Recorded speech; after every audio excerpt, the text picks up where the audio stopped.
welcome to that sport.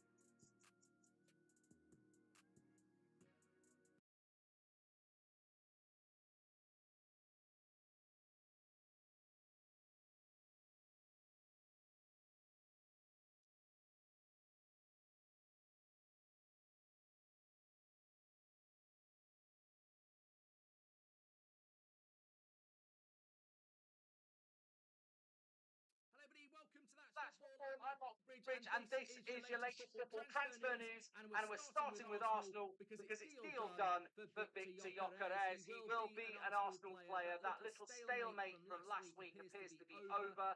What is it about Arsenal and Gyökeres and doing things on a Sunday as well? It was last night that David Ornstein got active in this Arsenal transfer saga, and effectively Arsenal, Gyökeres have done a deal that satisfies Sporting, and it all just comes down to the fact that Gyökeres and his agents are going to waive some sort of fee, which allows Arsenal's offer to basically be what Sporting want.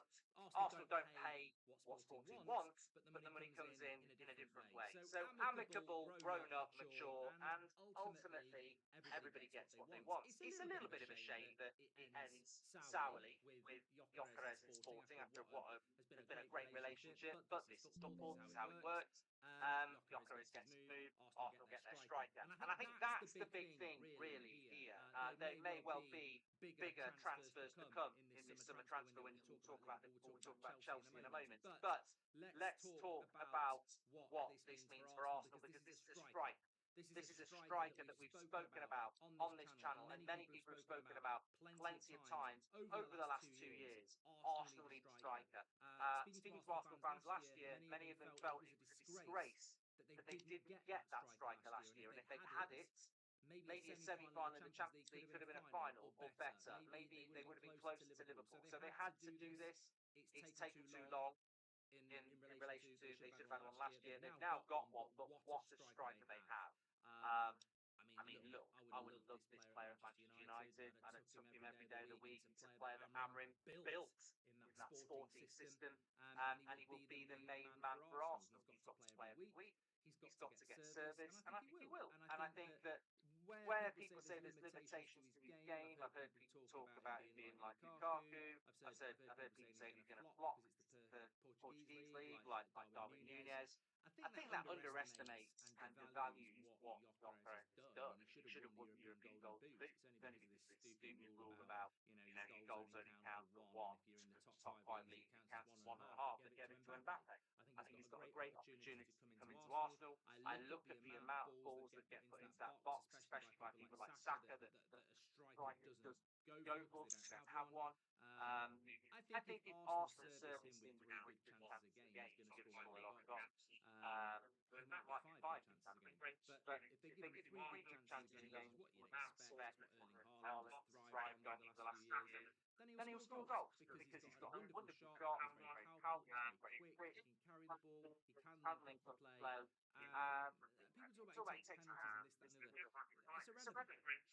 Saka will probably still take penalties. He will score goals from open play, and that is what Arsenal needed.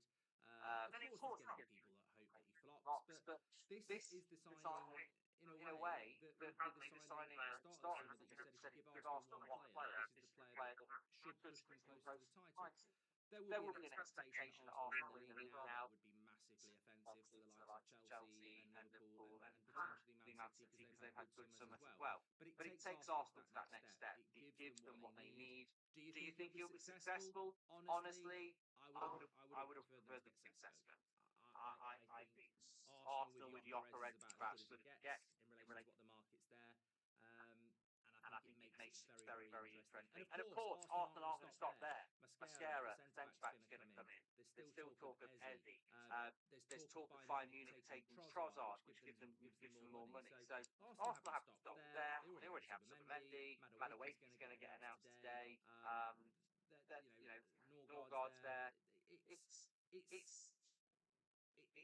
scary what's happening in the Premier League at the moment. And when you look at Chelsea winning the Club World Cup, congratulations to them. We watched it last night. They deservedly beat the best team in the world, PSG. Saw in the Champions League. They're a fantastic side. side, and Chelsea deserves to beat them.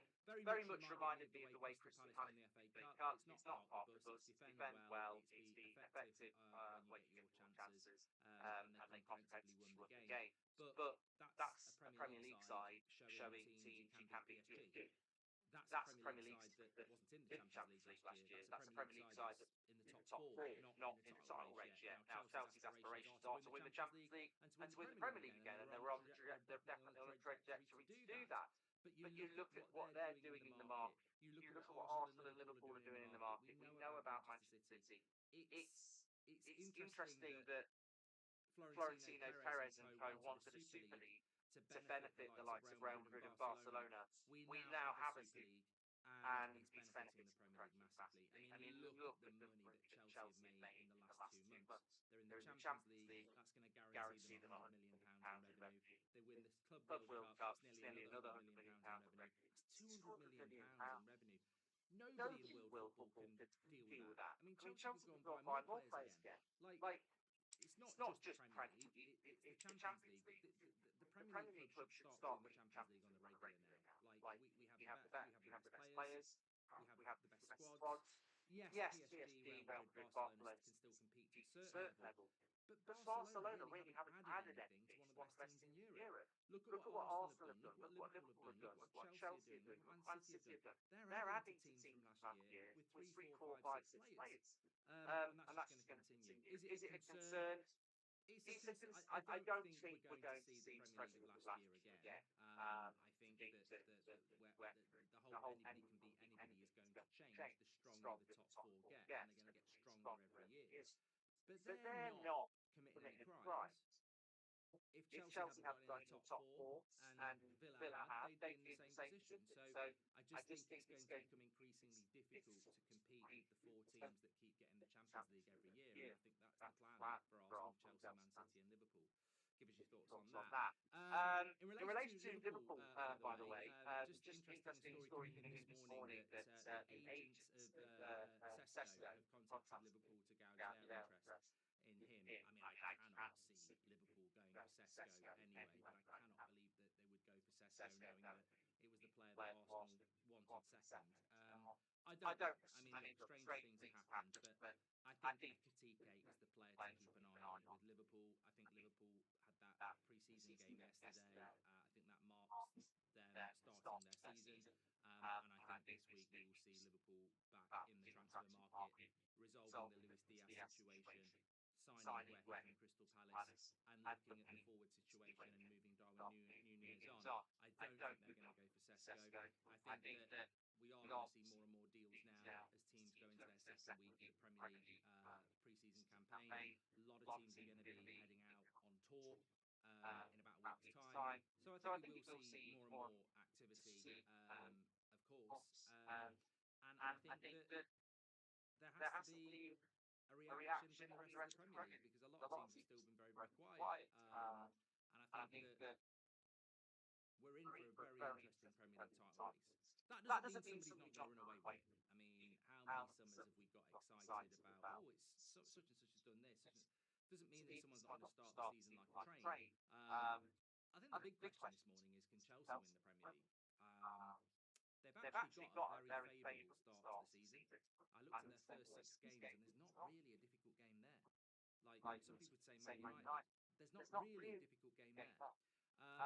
Whereas we know Liverpool, Arsenal, Man City have got some tough games in their first 4 or 5 games. So Chelsea, if they can get through the first 6 games with maximum points or near enough, yes, there's going to be a bit of a strange start to the season because they haven't had a proper rest.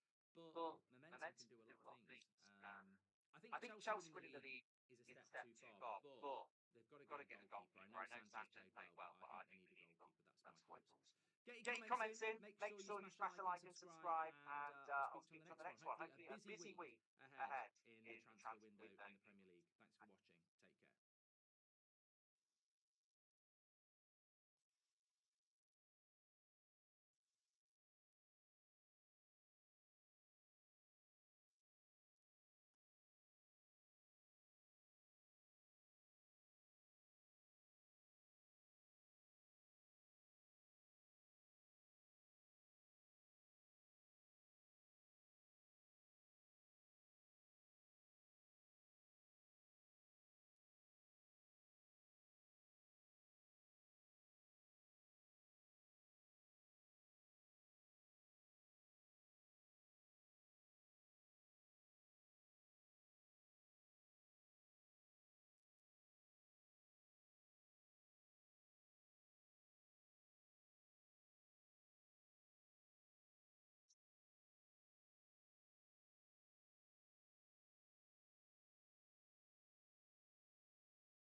the Big Ted's podcast.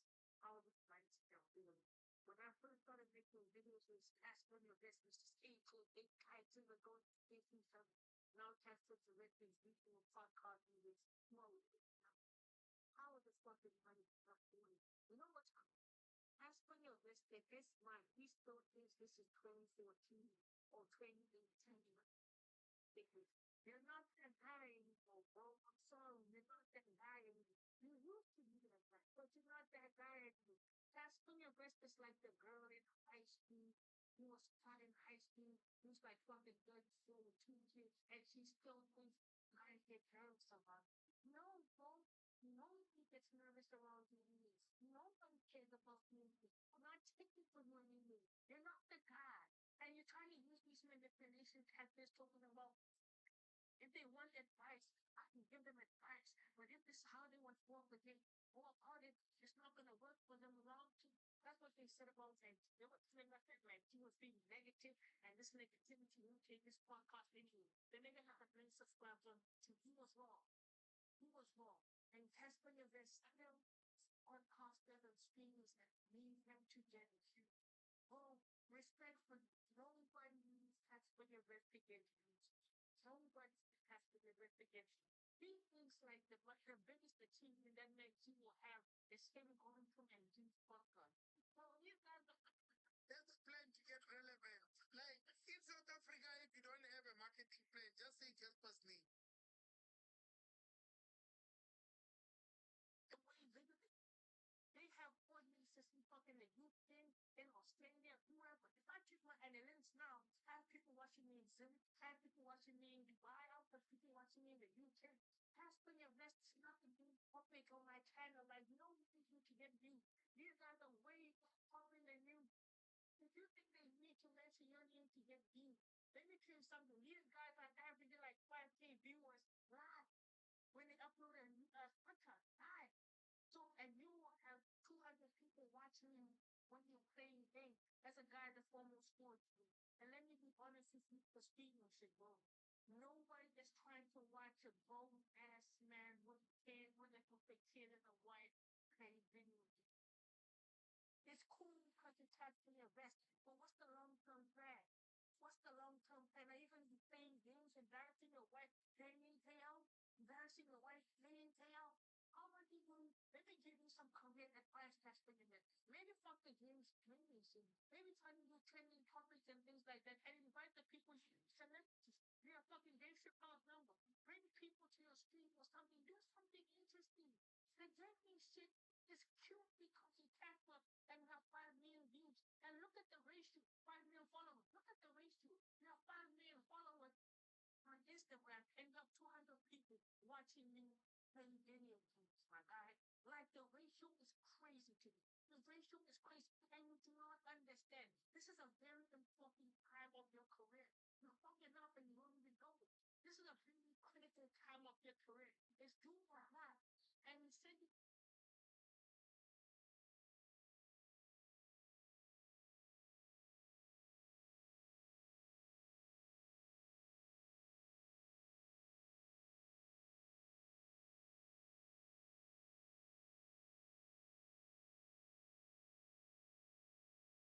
Epstein case. The reason I'm told this is the worst cover up of my lifetime, the Epstein case. The reason I'm talking about it so much is because if you can get away with this, you really can get away with anything. If the government can tell people to not believe what they just said a few months ago and have everyone be fine with that, that's just a level of gaslighting that I refuse to be a part of. Never forget, they just promised us names in the release of the Epstein file. Breaking news right now. You're going to see some Epstein information being released. What kind? A lot of flight logs, a lot of names, a lot of information. But in this case, in Epstein's case, it is incredibly disturbing. We have flight logs, we have information, names that will come out. Is it going to be shocking? I don't see how it's not shocking that there were so many individuals that were hidden and kept secret and not been held accountable. Yeah, well, apparently there are no names to be given. No list, no blackmail. Epstein has now been pushed as a lone trafficker. It's the lone trafficker theory, guys. essentially the government's memo that they just released contradicts everything we've seen before, and now basically implies that Epstein was trafficking to himself, and Ghislaine Maxwell was trafficking to Epstein, and there was no other blackmail or trafficking going on. That's what this memo essentially implies. His wealth and his power then would be just from his skill as a New York financier. I feel like Jeff Epstein, the New York financier. Basically, he was the world's greatest tax advisor by day, the world's greatest trafficker at night to himself. And the rich and powerful people who all flocked to him and to his island had no idea of this double life. That really is kind of the heart of the modern theory. It's all Epstein by himself, and then his friends just were there for his tax advice, despite not being a tax professional or a lawyer. Not only that, another huge revelation is the fact that really the government has increased the number of victims and decreased the number of perpetrators, right? We had the idea that there were these other perpetrators for a while, that they were just redacted. Now we got pretty clear statements that there isn't evidence to bring future cases on third parties. But if you look at the original 2019 indictment, it says dozens of victims. This is from Ken Klippenstein. But the Epstein review says over 1,000 victims. So what happened, guys? And by the way, in the interim, they also increased the number to 200 to 250. 200 victims. 200. So we had well over 250 actually. So we went from dozens to 200s to over 1,000 in the span of basically a year in terms of victims. We like 10x the number of victims. But now there's no perpetrator. Like the perpetrators have been reduced. That is the crazy thing about what they're implying here, what this lone trafficker theory is pushing forward. It's also strange because previously Epstein, in a court filing, is said to have provided information to the FBI as agreed upon. Case agent advised that no federal prosecution will occur in this matter as long as Epstein continues to uphold his agreement with the state of Florida. So remember this deal where Epstein was providing information to the FBI. What information? We don't know because no one else was involved. There's also the simple fact that if you go to the FBI record, what they call the vault, most of the files are just heavily redacted. So the idea that we got some transparency wave is literally a joke. Yes, it is true. There's no Epstein list where there's like names written down, but names exist in documents, on videos, and images, and they're all redacted. What's going on here? They're going to say, oh, it's all for the victims, right? But it's not all victim names. In addition to that, this lone trafficker theory is already on shaky grounds when you think about Prince Andrew's settlement with Virginia Giuffre, where he paid $16 million to make civil assault allegations go away. Now, of course, it's worth saying that he did not admit to guilt. This was a settlement, but that is what you're always going to have with these rich and powerful people. In the same way, you also have Leon Black, reportedly paid $158 million over 5 years to Jeffrey Epstein for tax advice. And guess what? Leon Black, billionaire, also paid the U.S. Virgin Islands $62 million in cash as part of a settlement, a non-prosecution, where they wouldn't go after him for anything, for quote, any and all claims of any nature whatsoever, specifically related to Jeffrey Epstein. It's worth noting that $15 million of his cash payment be going to committed to having sex with a member of Epstein's staff, which you would expect if someone was running a trafficking operation. Although, I just have to say that there was a statement that this was entirely consensual, and I'm not saying anything about that. I'm simply saying the idea that Epstein was just trafficking for himself, it is unlikely to be true, in my opinion. Later, Staley wrote to Epstein, "Say hi to Snow White." Epstein replied, "What character would you like next?" Staley responded, "Beauty and the Beast." And then Jeffrey Epstein said, "Well, one side is available." Obviously, some type of coded message. You can read into that for yourself. But all of this is public. That's what I'm trying to say. That's what makes the government's memo so infuriating. Is so much reporting has already been done. These settlements with powerful figures under denials, yes, but also under very questionable circumstances, make just a complete denial and statement that all of this was just Epstein impassable to clean. In September 2009, Epstein also emailed a woman named Irina to tell her that Jeff Staley is staying in the Berkeley Hotel in London tonight.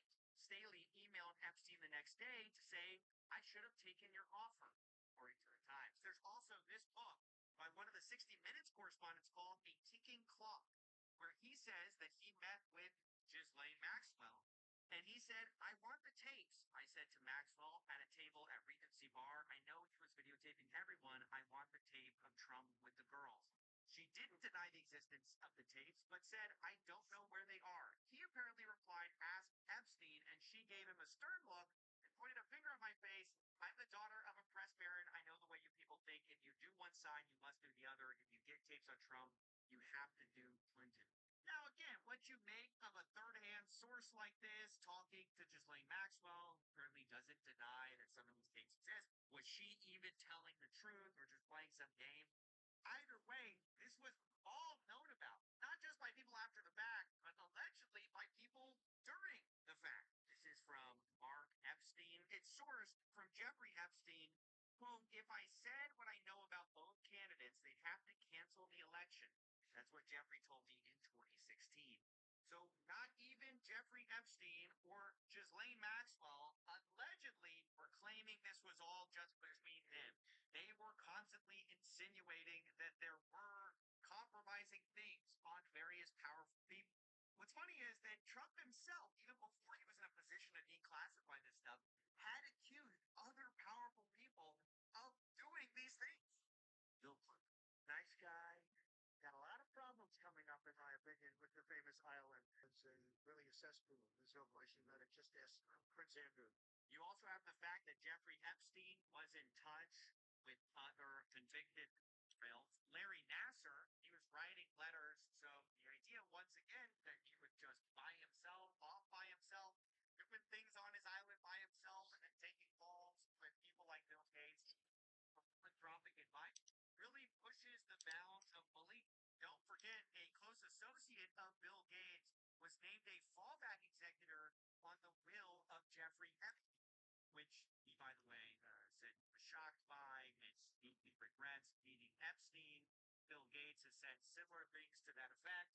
Of course, Bill Gates fraternized with Epstein after he was convicted of crimes. Previously, he told the Wall Street Journal, I didn't have any business relationship or friendship with him. But in fact,